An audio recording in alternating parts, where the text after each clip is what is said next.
Alright, ladies and gentlemen, welcome back to the channel. Today we are talking Sacramento Kings. I love the Kings, dude. I absolutely love the Kings, and they're in a really interesting spot, I think is a good word to describe them. You've got the 4th pick in the NBA draft. It's just a year, less than a year after you traded for Donovan Mitchell, 26-year-old all-around stud. I mean, I think Donovan Mitchell is an absolute beast. You still got De'Aaron Fox. I'm looking at 2 players on this squad as most likely trade candidates. Harrison Barnes on a very, very solid contract, and he's a hell of a basketball player. Two-way player, great three-point shooter. He knows what the hell he's doing. And, I mean, if you didn't know that, I feel like ever since he got to Sacramento, because the Kings, they haven't been, great in a while, the media world just completely disrespects the Sacramento Kings. And so you wouldn't even, if you're just like a casual fan, you wouldn't even know Harrison Barnes is having the seasons he is having. I mean, he can hoop. He can hoop. Kings fans know this. But I'm looking at Harrison Barnes. I'm looking at Richaun Holmes, and it's very unfortunate for Richaun, in my opinion, because he just got extended a very reasonable contract, making about $11 to $12 million for the next 3 seasons. And so those are the 2 guys I'm looking at. Now you have the 4th pick in the draft. My guess is this. Maybe this isn't going to be the order, but I'm looking at Chet, I'm looking at Jabari, and I'm looking at Paolo as being taken in the first 3 picks. So at number 5, you're kind of looking at guys like Keegan Murray. You're looking at Jaden Ivey. Now, if I'm the Kings, you're in an interesting spot because you have competitors on your roster. Even if you don't trade Harrison, even if you don't trade Richaun, maybe Richaun didn't really have much of a role at the end of last season once Sabonis came in. But you have Fox, you have Barnes, you have Sabonis. I really hope they get away from Jeremy Lamb. No disrespect to Jeremy Lamb, but I would imagine they're gonna move on from him. But if they don't, I think they definitely should. Once again, no disrespect to Jeremy Lamb. I just do I need to explain? I don't think I do. You got Richaun Holmes there. We'll see what they decide to do with him. Justin Holiday, just really solid basketball player. I wouldn't be surprised, if teams were calling, I would say he gets traded. If teams aren't calling, I would imagine he stays put. I mean, he's been passed around like a blunt all over the NBA, but he's a solid basketball player, right? So after that, you have Dante DiVincenzo on a team option, qualifying offer. Definitely get him back. 100,000%. To me, it's honestly a shame that the Milwaukee Bucks, whether or not, whether they had, Dante DiVincenzo is a hell of a basketball player. He's nobody who's going to drop 26 and 8 on a consistent basis. But this is a guy who can spot in, start. He could legitimately start. He can play defense. He can shoot threes. He's just an all-around dog.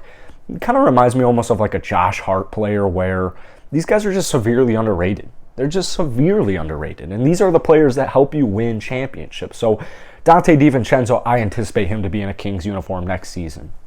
Mo Harkless, Terrence Davis, Alex Len, those are interesting players because, they can help contribute, but I would imagine, I don't know if they're on their confirmed contract. So, maybe if the Kings make some trades, I would imagine those are going to be the types of players that are just kind of thrown in there, whether it's, for salary fillers or what have you. Maybe, a competitor wants them.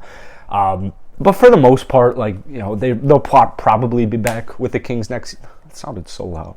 They'll probably be back with the Kings next season. Trey Lyles was a gem. I mean, definitely get him back. 100,000% re-sign Trey Lyles. I believe he has a team option. Let me double check. Yeah, he's got a team option. Outside of that, Davion Mitchell, man, he's very interesting to me.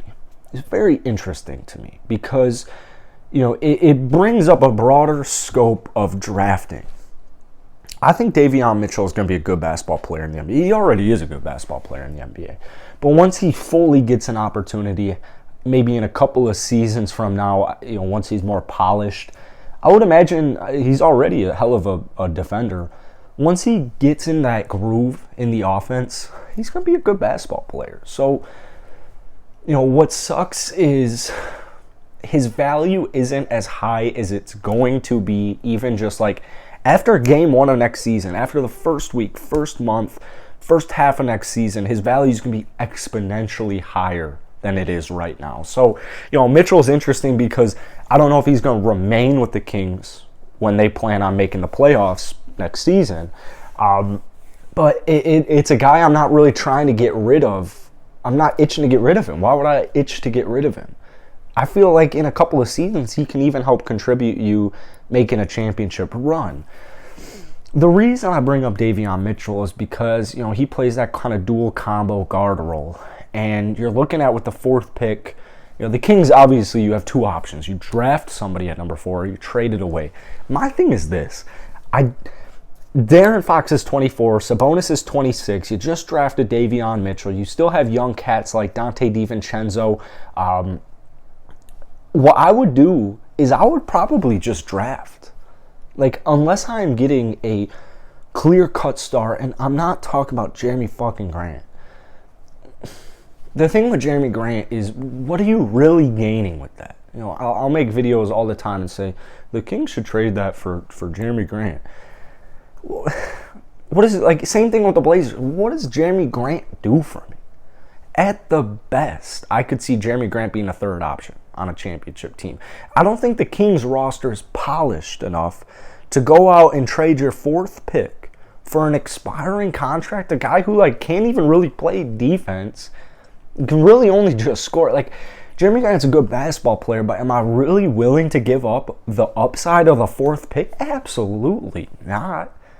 I want to eliminate and kibosh any trade number 4 for Jeremy Grant because I think it's ridiculous. So if I'm the Kings, I'm probably standing pat.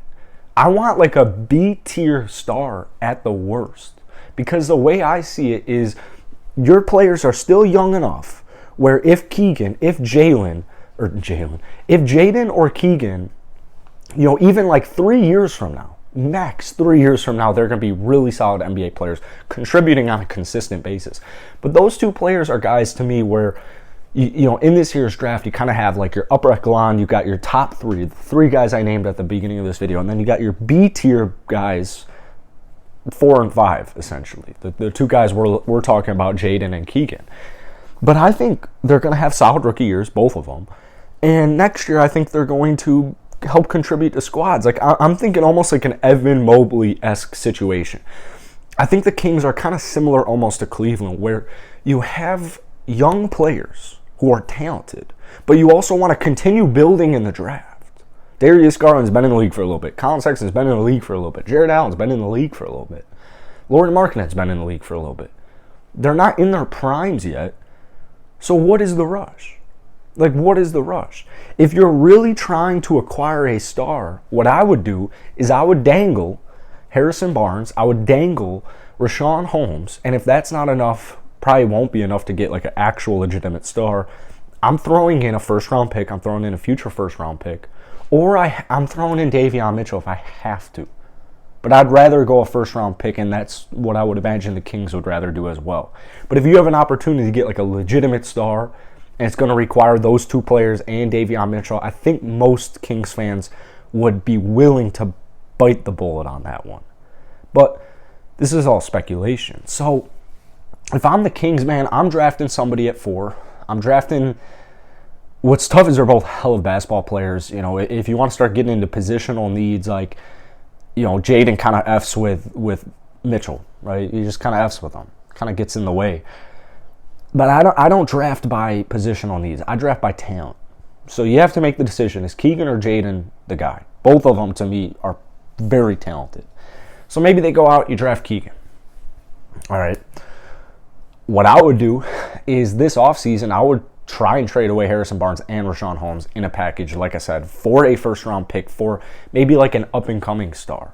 I'm not saying Donovan Mitchell. I'm not saying the Jazz would do that trade, but somebody to that caliber, somebody who hasn't established themselves in the NBA to maybe a Devin Booker level, but they're still right there. They're still all-stars. They're still right on that level with potential to grow. I think the Kings are a really enticing basketball team, And I think they're going to make the playoffs next season, and even if it's the play-in tournament. And I think long-term outlook, I think they've done a really good job in the last couple of years. I think they've done a phenomenal job in the last couple of years. So I'm really interested to see what happens on draft day, leading up to draft day. And most importantly, Kings fans, I need you guys to go ahead and comment down below. If you're still watching this video, I need you to go ahead and comment down below. What are you doing? If you're the GM, what are you doing this offseason with the squad? Are you taking somebody at 4? Are you trading away? Let me know. Hit the like button, hit that sub button, and I will see you guys later. Peace.